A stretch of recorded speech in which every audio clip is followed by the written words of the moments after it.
Hello दोस्तों, नमस्कार। स्वागत है आपका अपने यूट्यूब चैनल स्टडी लाइफ में। दोस्तों, आज हम बात करेंगे बाल विकास में, यानी बालक का जो शारीरिक विकास होता है वो किस किस प्रकार से होता है। यानी गर्भ अवस्था से लेकर किशोर अवस्था तक के बालक का शारीरिक विकास के बारे में चर्चा करेंगे। दोस्तों, आगे बढ़ने से पहले यानी वीडियो को आगे चलाने से पहले मैं आपको एक सूचना देना चाहती हूँ। वो है कि हम बहुत ही जल्द शैक्षिक रीति विज्ञान जो लगाया है आपके रीट में टॉपिक सेकंड पेपर में, उसकी और मैनेजमेंट की क्लास शुरू करने जा रहे हैं। बहुत ही जल्द शुरू करेंगे शैक्षिक रीति विज्ञान की क्लास, क्योंकि बच्चों की डिमांड है कि शैक्षिक रीति विज्ञान और मैनेजमेंट कराया जाए पहले। तो हम बहुत जल्द क्लास शुरू करेंगे, लेकिन उसके लिए आपको चैनल को सब्सक्राइब करना होगा। चलिए दोस्तों, बात करते हैं बालक का शारीरिक विकास के बारे में बात करते हैं। यानी शारीरिक विकास यानी बालक जब गर्भ अवस्था सब बालक की प्रारंभ होती है तब से लेकर किशोर अवस्था तक बालक की लंबाई है, बालक की हड्डियां वगैरह है, दांत हैं, तो इन सब चीज़ों की हम बात करेंगे। वजन कितना होता है, मांसपेशियां कितनी होती हैं, इन सब चीज़ों की आज हम इस वीडियो में चर्चा करने वाले हैं। शारीरिक विकास की बात करें दोस्तों, सबसे पहले कि शारीरिक विकास जो है ये किसने दिया था। तो शारीरिक विकास के प्रतिपादक किसे माना जाता है, तो मनोवैज्ञानिक का नाम आता है दोस्तों, पेस्टोलॉजी। पेस्टोलॉजी जो मनोवैज्ञानिक है, इन्हें कहा जाता है कि इन्होंने शारीरिक विकास का प्रतिपादक कहा जाता है, इन्होंने शारीरिक विकास का सिद्धांत दिया था। शारीरिक विकास क्या होता है, यानी कि बालक जब गर्भावस्था में होता है तब से लेकर के किशोर अवस्था तक बालक के शरीर के अवयवों में जो परिवर्तन होता है वही क्या होता है, शारीरिक विकास होता है। बात करते हैं बालक के वजन की। दोस्तों, वजन यानी कि नवजात शिशु में वजन कितना होता है। कौन सी अवस्था की हम बात कर रहे हैं, नवजात शिशु की बात कर रहे हैं। नवजात शिशु का भार कितना होता है, तो नवजात शिशु का भार होता है दोस्तों 7 से 8 पाउंड होता है।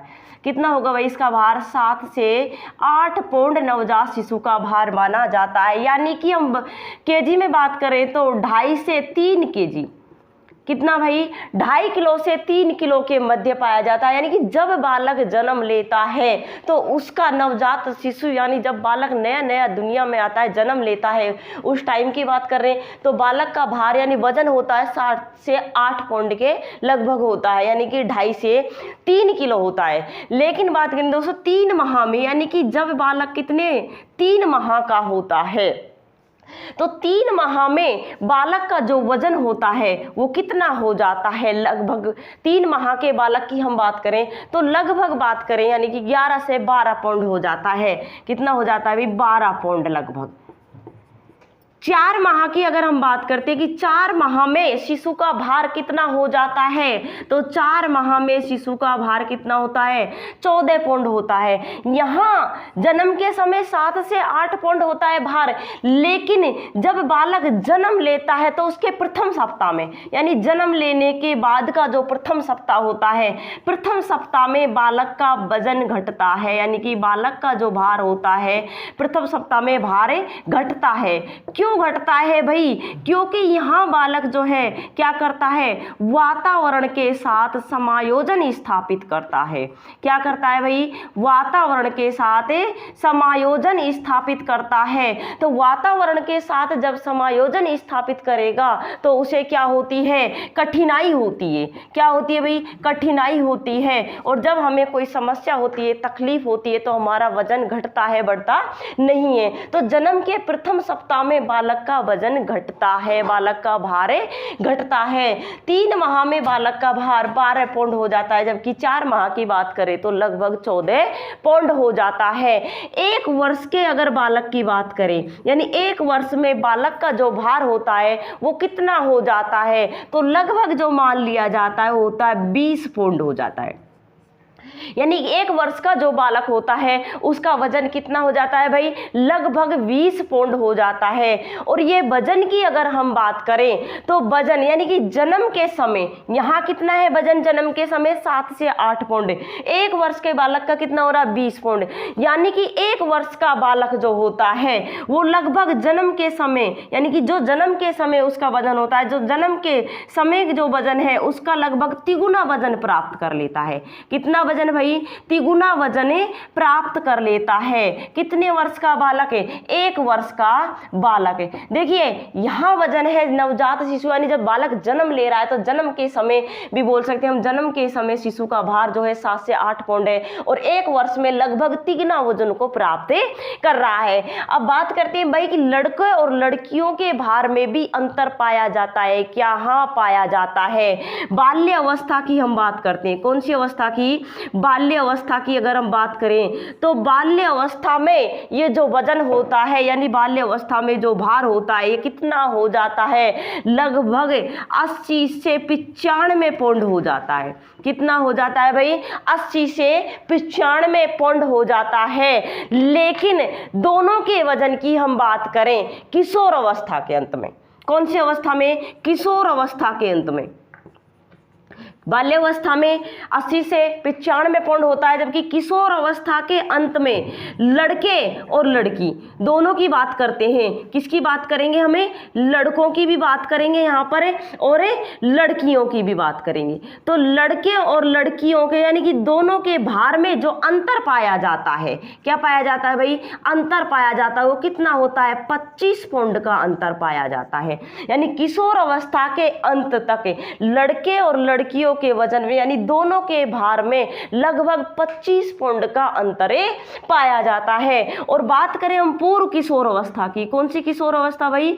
पूर्व किशोर अवस्था की अगर हम बात करें तो पूर्व किशोर अवस्था और उत्तर किशोर अवस्था, यानी कि कौन सी अवस्था में लड़कों का वजन तीव्र गति से बढ़ता है और कौन सी अवस्था में लड़कियों का वजन तीव्र गति से बढ़ता है। तो पूर्व किशोर अवस्था में लड़कियों का वजन, किसका वजन भाई? लड़कियों का वजन तेजी से बढ़ता है। कौन सी अवस्था में? पूर्व किशोर अवस्था में लड़कियों का वजन तेजी से बढ़ता है। जबकि बात करें तो उत्तर किशोर अवस्था में किसका? लड़कों का वजन तीव्र गति से बढ़ता है। क्या होता है भाई? पूर्व किशोर अवस्था में तो लड़कियों के भार में तेजी से वृद्धि होती है, यानी कि पूर्व किशोर अवस्था में लड़कियों का जो वजन होता है वो तेजी से बढ़ता है, जबकि उत्तर किशोर अवस्था में लड़कों का जो वजन होता है वो तीव्र गति से बढ़ता है। जन्म के समय जो शिशु का भार था यानी कि 7 से 8 पाउंड, तो बात करें यानी कि मांसपेशियों की अगर हम बात करते हैं तो जन्म के समय जो शिशु का कुल भार होता है, किसकी बात कर रहे हैं भाई? हम मांसपेशियों की बात कर रहे हैं। जन्म के समय शिशु का जो कुल भार होता है यानी कि कुल वजन होता है, कौन से समय भाई? जन्म के समय की हम बात करें, यानी जन्म के समय शिशु के कुल भार का, जन्म के समय शिशु के कुल भार का यानी कुल वजन का,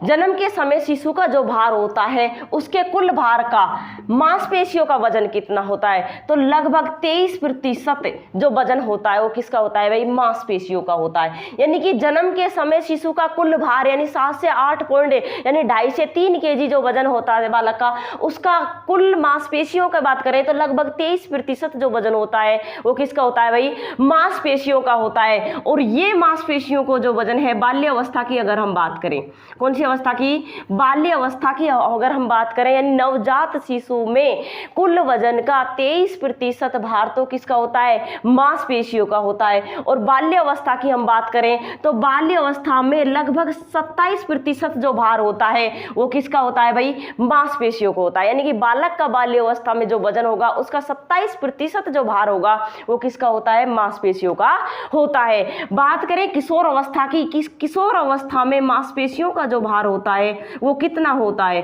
तो किशोर अवस्था में बालक के कुल वजन का लगभग 44 से 45% जो भार होता है, कौन सा भार होता है भाई? 44 से 45% जो भार है वो किसका होता है भाई? मांसपेशियों का होता है। यानी कि किसी बच्चे का वजन है 60 kg तो 60 किलो का 44 से 45% भार किसका होगा? मांसपेशियों का होता है। बात करते हैं मांसपेशियों की यानी वयस्क व्यक्ति के शरीर में। कौन से व्यक्ति भाई? वयस्क व्यक्ति के शरीर में मांसपेशियों की संख्या कितनी होती है? वयस्क व्यक्ति के शरीर में मांसपेशी जो होती हैं इनकी संख्या कितनी होती है? तो इनका आंसर क्या आएगा भाई? मांसपेशियों की अगर संख्या की बात की जाए कि वयस्क व्यक्ति के शरीर में मांसपेशियों की जो संख्या होती है कितनी होती है, तो बताइए भाई कितनी होती है? ये होती है 639 होती है। कितनी होती है? 639। यानी कि वयस्क व्यक्ति के शरीर में मांसपेशियों की जो संख्या होती है कितनी पाई जाती है? 639 मांसपेशियां पाई जाती हैं, जो कि जन्म के समय कुल भार का 23% भार किसका है? मांसपेशियों का, जो कि बाल्यावस्था में कितना होगा? 27% और किशोर अवस्था में 44 से 45% हो जाता है। जबकि वयस्क व्यक्ति में अगर मांसपेशियों की संख्या आपसे पूछी जाए तो आपका आंसर आना चाहिए कितना? 639 आना चाहिए। बात करते हैं भाई ये जो है ना नवजात जो शिशु होता है, कौन सा शिशु भाई? नवजात शिशु की हम बात कर रहे हैं। यानी कि शिशु में जलीय अंश कितना होता है? शिशु के शरीर में जलीय अंश की बात करें, शिशु का शरीर जो होता है उसमें दो अंश हैं, एक तो है जलीय अंश। कौन सा अंश भाई? जलीय अंश। और एक है हमारा ठोस अंश। तो ये दोनों की मात्रा कितनी होती है? तो शिशु के शरीर में जलीय अंश की बात करें तो जलीय अंश का भाग होता है कितना? 72% होता है। यानी कि शिशु के शरीर में 72% तो किससे बना होता है? जल से बना होता है, जलीय अंश होता है। और 28% क्या होगा? ठोस अंश होता है। शिशु का जो शरीर है उसमें जलीय अंश कितना है? 72%, जबकि ठोस अंश कितना होता है? उसमें 28% होता है। बात करते हैं शिशु का जो यानी कि नवजात शिशु होता है, कौन सा शिशु भाई? नवजात शिशु का जो तापमान होता है शरीर का, नवजात शिशु का शरीर का जो टेम्परेचर होता है, शरीर का तापमान कैसा होता है? तो नवजात शिशु के शरीर का जो तापमान होता है वो कैसा होता है? परिवर्तनशील होता है। कैसा होता है भाई? परिवर्तनशील होता है। हमने देखा होगा छोटा बच्चे को जब हम देखते हैं अरे ये तो बहुत तेज गर्म हो रहा है, कहीं बुखार तो नहीं आ रहा है, और तुरंत ही उसका टेम्परेचर डाउन हो जाता है। तो ये किस कारण? क्योंकि नवजात शिशु का जो टेम्परेचर होता है, तापमान होता है, वो परिवर्तनशील हो जाता है। कभी बच्चा कि शरीर बहुत गर्म हो जाता है तो अचानक से फिर ठंडा भी हो जाता है। अब ये जो टेम्परेचर है नवजात शिशु का तापमान जो है परिवर्तनशील है, लेकिन होता कितना है? तो होता है भाई कितना? 98.2 डिग्री से 99 डिग्री फ़ारेनहाइट होता है। कितना होता है भाई? 98.2 डिग्री से 99 डिग्री फ़ारेनहाइट कौन होता है? नवजात शिशु का तापमान होता है, जो कि कैसा होता है? परिवर्तनशील होता है। जबकि जलीय अंश की बात करें हम, नवजात शिशु के शरीर में जल का कितना भाग? 72% भाग होता है। ठोस अंश की बात करें तो ठोस अंश होता है 28% होता है। जबकि वयस्क व्यक्ति में बात करें मांसपेशियों की संख्या कितनी होती है? तो मांसपेशियों की संख्या होती है भाई 639 होती है। अब बात करते हैं और धड़कन की, यानी कि धड़कन जो होती है ये बालक में कब से प्रारंभ होती है? तो धड़कन की हम बात करें किसके द्वारा की जाती है भाई? हृदय के द्वारा। धड़कन की जो प्रक्रिया है इसमें कौन से अंग भाग लेता है? हृदय भाग लेता है। शरीर का सबसे व्यस्त अंग माना जाता है किसको? हृदय को। मानव शरीर का सबसे व्यस्त अंग, सबसे व्यस्त अंग जो माना जाता है वो किसको माना जाता है? हृदय को माना जाता है। हृदय जो है मानव शरीर का सबसे व्यस्त अंग होता है। और ये कब से, यानी धड़कन जो है कब से प्रारंभ होती है? तो धड़कन की बात करें, अवस्था आपसे पूछी जाए तो कौन सी अवस्था से भाई? गर्भ अवस्था से प्रारंभ होती है। धड़कन की जो प्रक्रिया है बालक में कब से प्रारंभ होती है? गर्भ अवस्था से प्रारंभ होती है। और अगर समय की बात करें हम तो इसका समय होता है लगभग 4 सप्ताह। कितना होता है भाई? लगभग 4 सप्ताह। यानी कि 28 दिन का जब बालक होता है माँ के गर्भ में तो उसकी धड़कन की जो प्रक्रिया है ये प्रारंभ हो जाती है। लगभग 4 सप्ताह या 28 दिन में बालक की जो हार्ट बीट है वो प्रारंभ हो जाती है और गर्भ अवस्था में प्रारंभ होती है। बात करते हैं शैशव अवस्था में बालक की जो धड़कन है वो कितनी होती है? कौन सी अवस्था में भाई? शैशव अवस्था में। तो शैशव अवस्था की अगर हम बात करें तो शैशव अवस्था में जन्म के समय बालक का जो हृदय है 1 मिनट में, कितने मिनट में भाई? 1 मिनट में कितने बार धड़कता है? 140 बार धड़कता है। कितने बार धड़कता है भाई? 140 बार धड़कता है? किसका हृदय? शिशु का हृदय। कब? जन्म के समय, यानी कि शैशवावस्था में शिशु का जो होता है धड़कन जो होती है 1 मिनट में उसका हृदय कितनी बार धड़कता है? 140 बार। जबकि बात करें हम बाल्य अवस्था की, तो बाल्य अवस्था में यह जो प्रक्रिया है, कौन सी प्रक्रिया? बाल्य अवस्था में 1 मिनट में कितनी बार भाई? 100 बार। कितनी बार धड़कता है? 1 मिनट में 100 बार धड़कता है। जबकि बात करें इसी के संदर्भ में किशोर अवस्था की, कौन सी अवस्था की भाई? किशोर अवस्था की अगर हम बात करें तो किशोर अवस्था में 1 मिनट में 72 बार। कितनी बार? 72 बार 1 मिनट में, प्रति मिनट। यानी कि 1 मिनट में किशोर अवस्था का जो है वयस्क मनुष्य जो होता है उसका हृदय 1 मिनट में 72 बार धड़कता है, जबकि बाल्य अवस्था में 1 मिनट में 100 बार धड़कता है। और बात करें शैशवावस्था के जन्म के समय, तो नवजात शिशु का जो हृदय 1 मिनट में 140 बार धड़कता है। बात करें, अगला बिंदु आता है हमारा मस्तिष्क, यानी कि मस्तिष्क जो है ये क्या होता है? यानी बालक का जो है मस्तिष्क, इसका भार। तो जन्म के समय की बात कर रही है भाई, कौन सी समय की? जन्म के समय। जन्म के समय शिशु के मस्तिष्क का जो भार होता है वो कितना होता है? जन्म के समय मस्तिष्क का भार कितना होता है? तो इसका आंसर क्या आएगा भाई? आंसर आएगा, यानी कि जन्म के समय शिशु का जो मस्तिष्क है उसका वजन होता है 350 ग्राम। कितना होता है? 350 ग्राम होता है। जबकि हम बात करें यानी कि कौन सी अवस्था में? शैशवावस्था में। ध्यान रखना, शैशवावस्था में बालक का मानसिक विकास सबसे तीव्र गति से होता है। कौन सी अवस्था में भाई? शैशवावस्था में जो है ये तीव्र गति से होगा। कौन सा? मानसिक विकास जो होगा तीव्र गति से होता है। कौन सी अवस्था में? शैशवावस्था में। शैशवावस्था में शैशवावस्था का जो बालक होता है लगभग, यानी कि 3 वर्ष का जो बालक होता है वह अपने संपूर्ण जीवन में जितना उसका मस्तिष्क का विकास होना होता है उसका लगभग आधा, यानी 60% विकास प्राप्त कर लेता है। अब आगे हम बात करें तो यानी कि बाल्य अवस्था में ये मस्तिष्क का जो भार है बालक का ये कितना होगा? कौन सी अवस्था में भाई? बाल्य अवस्था की हम बात कर रहे हैं।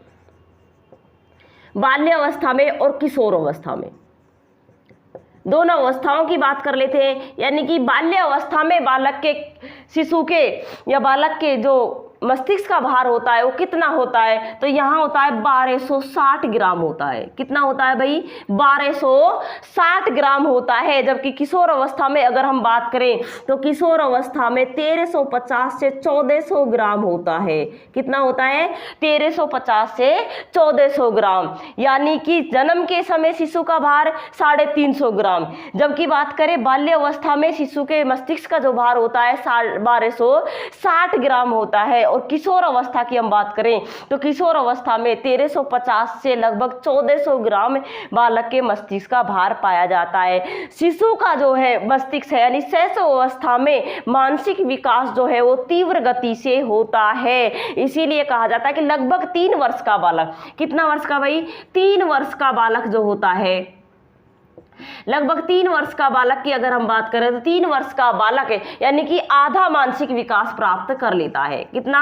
जितना संपूर्ण जीवन में होता है इतना आधा मानसिक विकास प्राप्त कर लेता है। कितने वर्ष का बालक भाई? 3 वर्ष का। अब बात करते हैं कि मस्तिष्क के 2 भाग, यानी कि दायां भाग और बायां भाग। कितना भाग भाई? मस्तिष्क की हम बात करें 2 भाग, एक तो दायां भाग हो गया मस्तिष्क का दायां भाग, और एक है मस्तिष्क का बायां भाग। तो दाएं भाग और बाएं भाग की बात करते हैं, यानी कि हमारे जो शरीर पर नियंत्रण प्राप्त होता है मस्तिष्क का दायां भाग हमारे शरीर के कौन से भाग को नियंत्रित करेगा और मस्तिष्क का बायां भाग शरीर के कौन से भाग को नियंत्रित करता है। तो मस्तिष्क का जो दायां भाग है, कौन सा भाग भाई? मस्तिष्क का दायां भाग की हम बात करें तो शरीर के बाएं भाग को नियंत्रित करता है। कौन से भाग को? शरीर के बाएं भाग को नियंत्रित करता है। कौन सा भाग है? मस्तिष्क का मस्तिष्क का दाएं भाग की बात करें तो मस्तिष्क का दायां भाग शरीर के बाएं भाग को नियंत्रित करता है, जबकि मस्तिष्क का बायां भाग होता है ये किसको? शरीर के दायां भाग को नियंत्रित करता है। कौन से भाग को भाई? दायां भाग को। यानी कि ये वाला जो हिस्सा है हमारे मस्तिष्क का ये हमारे इधर वाले पोर्शन को नियंत्रित करेगा और मस्तिष्क का इधर वाला जो भाग होता है वो इधर वाले हिस्से को नियंत्रित करता है। हम हड्डियों की, यानी कि हड्डियों की संख्या कितनी होती है? बात कर रहे हैं भाई हड्डियों की संख्या जो होती है वो कितनी होती है, नवजात शिशु में कितनी होती है, बाल्य अवस्था में कितनी होती है। तो हड्डियों की बात करते हैं। हड्डियां जो है जन्म के समय यानी कि नवजात शिशु में, यानी जन्म के समय जब बालक जन्म लेता है तो जन्म के समय बालक में जो अस्थियों की संख्या होती है ये कितनी होती है, जन्म के समय बालक में अस्थियों की या हड्डियों की संख्या की अगर हम बात करें तो कितनी होगी भाई, तो जन्म के समय बालक में हड्डियों की संख्या जो होती है वो कितनी होती है, 270 होती है। कितनी होती है भाई, 270। यानी कि जब बालक जन्म लेता है तो उसके शरीर में हड्डियां कितनी होती हैं, 270 होती हैं। बात करें बाल्य अवस्था की, कौन सी अवस्था की भाई, बाल्य अवस्था की अगर हम बात करें तो बाल्य अवस्था में हड्डियों की संख्या की अगर बात करें तो बाल्य अवस्था में होती है 350। कितनी हो जाती है भाई, 350। यानी जन्म के समय शैशव अवस्था में नवजात शिशु में बालक में अस्थियों की जो संख्या पाई जाती है कितनी पाई जाती है, 270। और बाल्य अवस्था में ये हड्डियों की संख्या कितनी हो जाती है, 350 हो जाती है। और बाल्य अवस्था से प्रारंभ होती है अस्थिकरण की प्रक्रिया। बहुत ही मेन इंपॉर्टेंट बात आती है अस्थिकरण की प्रक्रिया। क्या होती है अस्थिकरण की प्रक्रिया, अस्थिकरण की प्रक्रिया यानी कि हड्डियां जो हैं आपस में एक दूसरे से जुड़ना प्रारंभ हो जाती हैं। कौन सी अवस्था में भाई, बाल्य अवस्था में। तो बाल्य अवस्था में अस्थिकरण की प्रक्रिया प्रारंभ हो जाती है। और बात करें कि किशोर अवस्था में कितनी हो जाती है, यानी कि बाल्य अवस्था से क्या हो गई, अस्थिकरण की प्रक्रिया प्रारंभ हो गई। तो अब ये जो हड्डियां हैं आपस में क्या करेंगी, जुड़ना प्रारंभ करेंगी। अब जुड़ना प्रारंभ करेंगी तो अस्थिकरण की प्रक्रिया के तहत वयस्क मनुष्य में, कितने, वयस्क मनुष्य की हम बात करें तो वयस्क मनुष्य में हड्डियों की संख्या या अस्थियों की संख्या जो होती है वो कितनी होती है, तो वयस्क मनुष्य में अस्थियों की जो संख्या पाई जाती है वो संख्या होती है भाई कितनी, ये हो जाती है 206। कितनी होती है, 206। यानी कि बाल्य अवस्था में अस्थिकरण की प्रक्रिया प्रारंभ हुई, वयस्क मनुष्य या इसी को हम क्या बोल सकते हैं, किशोर अवस्था में। तो किशोर अवस्था में हड्डियों की संख्या कितनी हो जाती है, 206 हो जाती है। अस्थिकरण की प्रक्रिया यहाँ तो प्रारंभ हो रही है, क्या हो रही है भाई, यहाँ तो प्रारंभ हो रही है बाल्य अवस्था में, लेकिन अस्थिकरण की प्रक्रिया जो है ये पूर्ण कब होती है, तो पूर्ण होगी कब भाई, पूर्ण होती है किशोर अवस्था में। कौन सी अवस्था में पूर्ण होती है, किशोर अवस्था में पूर्ण होती है अस्थिकरण की प्रक्रिया। 2 क्वेश्चन निकल कर आते हैं, अस्थिकरण की प्रक्रिया किस अवस्था में प्रारंभ होती है, बाल्य अवस्था में। अस्थिकरण की प्रक्रिया जो है वो पूर्ण कब होती है, तो पूर्ण होती है भाई कौन सी अवस्था में, किशोर अवस्था में पूर्ण होती है। बात करते हैं लंबाई की, यानी कि जब बालक जन्म लेता है तो उसकी लंबाई जो होती है, शरीर की लंबाई कितनी होती है। तो जन्म के समय की बात करें, कब भाई, जन्म के समय। जन्म के समय शिशु के शरीर की जो लंबाई होती है, जन्म के समय शिशु के शरीर की जो लंबाई है वो कितनी होगी, तो जन्म के समय शिशु के शरीर की जो लंबाई होती है वो होती है भाई 19.5 से लगभग 20 इंच होती है।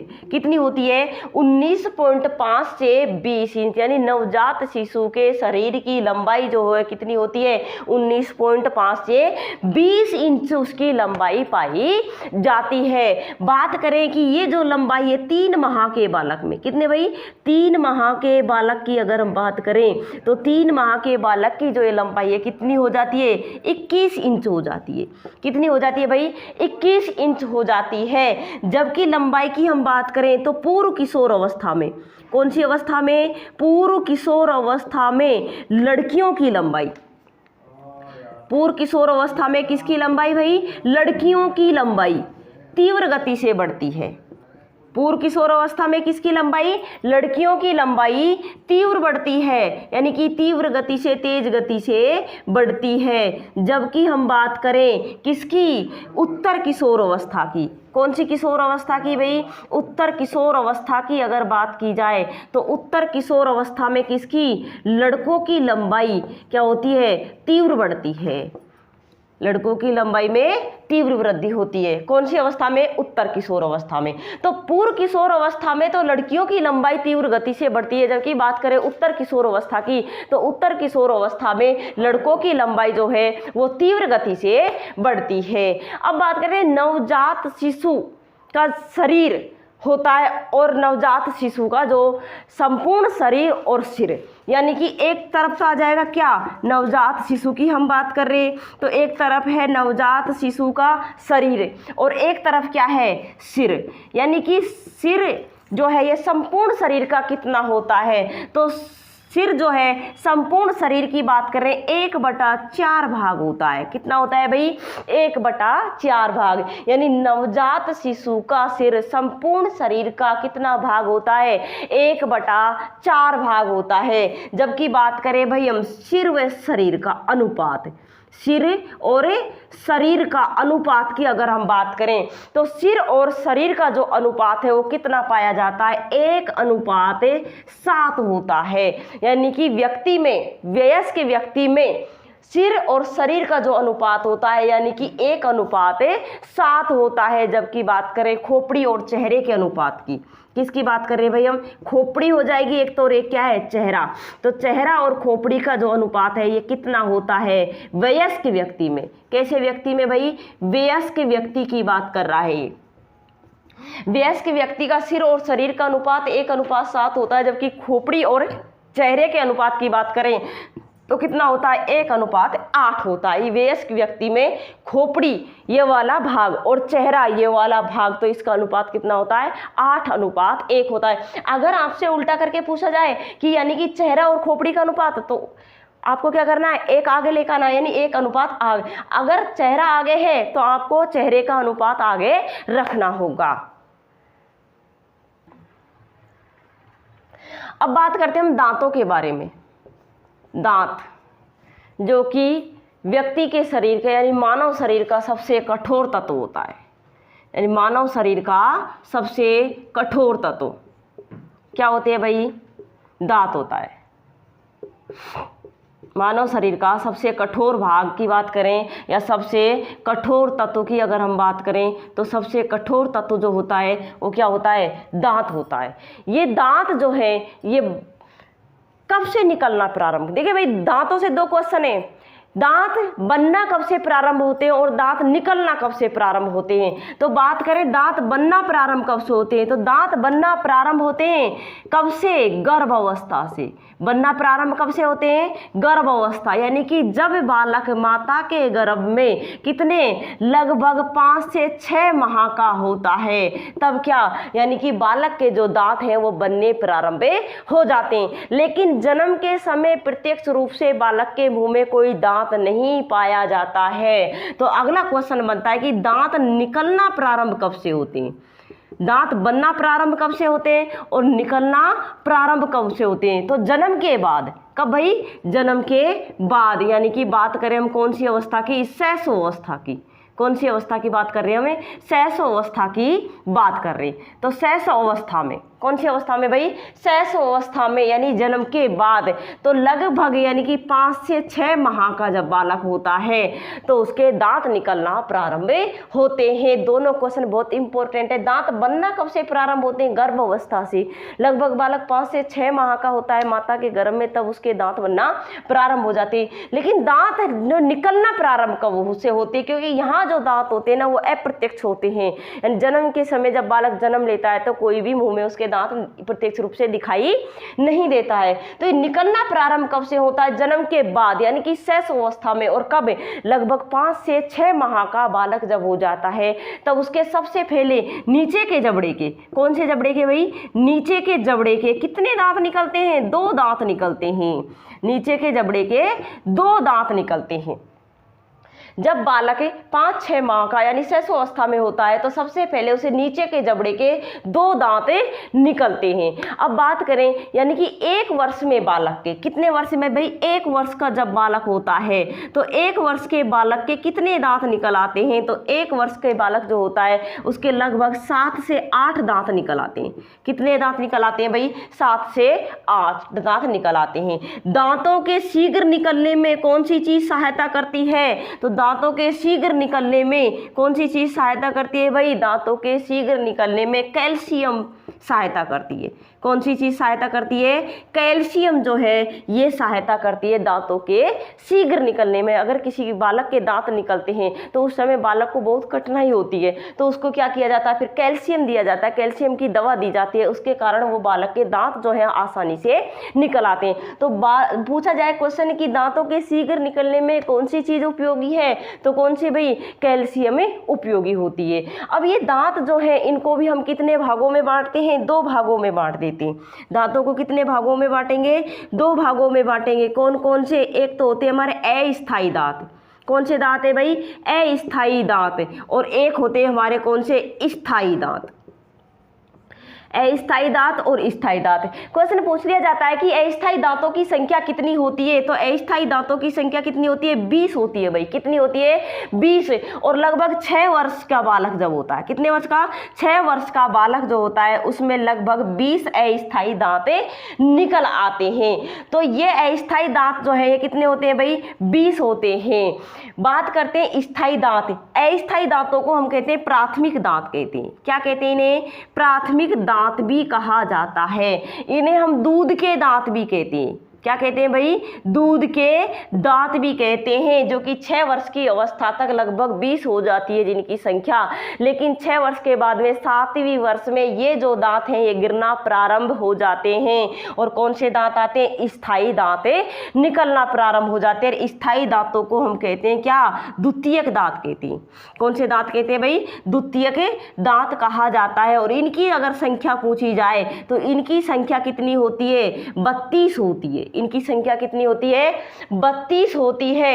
32वां जो दांत होता है, कौन सा दांत भाई? 32वां जो दांत है उसे कहते हैं हम अंतिम दांत। क्या कहते हैं? अंतिम दांत। और ये अंतिम दांत जो है इसे कहा जाता है प्रज्ञादंत। क्या कहा जाता है? प्रज्ञादंत। यानी 32वां जो दांत होता है, अंतिम दांत जिसको बोला जाता है, उसे कहते हैं प्रज्ञादंत। प्रज्ञा का अर्थ होता है बुद्धि, अकल। तो तभी तो कहते हैं ना कि अकल की दाढ़ है ना। तो ये अकल की दाढ़ जो होती है वो कौन से नंबर की होती है? 32वें नंबर की होती है। 25 वर्ष की आयु के बाद कभी भी ये दांत आ सकता है, प्रज्ञादंत जिसे बोल। मानव के मुंह में निकलने वाला अंतिम दांत को किस नाम से जाना जाता है? प्रज्ञादंत के नाम से जाना जाता है। हमारी आम भाषा में कहते हैं अकल की दाढ़। चलिए भाई आगे बात करें तो स्थायी जो दांत है ना ये भी कितने प्रकार के होते हैं भाई? 4 प्रकार के होते हैं। स्थायी दांत कितने प्रकार के होते हैं? 4 प्रकार के होते हैं। और ये 4 प्रकार कौन कौन से हैं? तो नंबर 1 प्रकार की हम बात करें तो पहला आता है, कौन सा आएगा? पहला आएगा कृदनक। कौन सा आता है भाई? कृदनक। कृदनक दंत पहला कौन सा है? कृदनक, या इसी को हम बोलते हैं क्या? छेदक दंत। ठीक है, पहला जो दांत है कृदनक दांत, या इसी को क्या बोला जाता है? छेदक दांत भी बोला जाता है। इनकी संख्या जो है, इनकी संख्या पूछी जाए कितनी होती है तो ये कितने होते हैं? कृदनक दांत जो होते हैं 8 होते हैं। इनकी संख्या कितनी होती है? 8 होते हैं। इनका कार्य क्या होता है? तो ये क्या कार्य करते हैं? भोजन को काटते हैं। इनका कार्य होता है भोजन को काटना।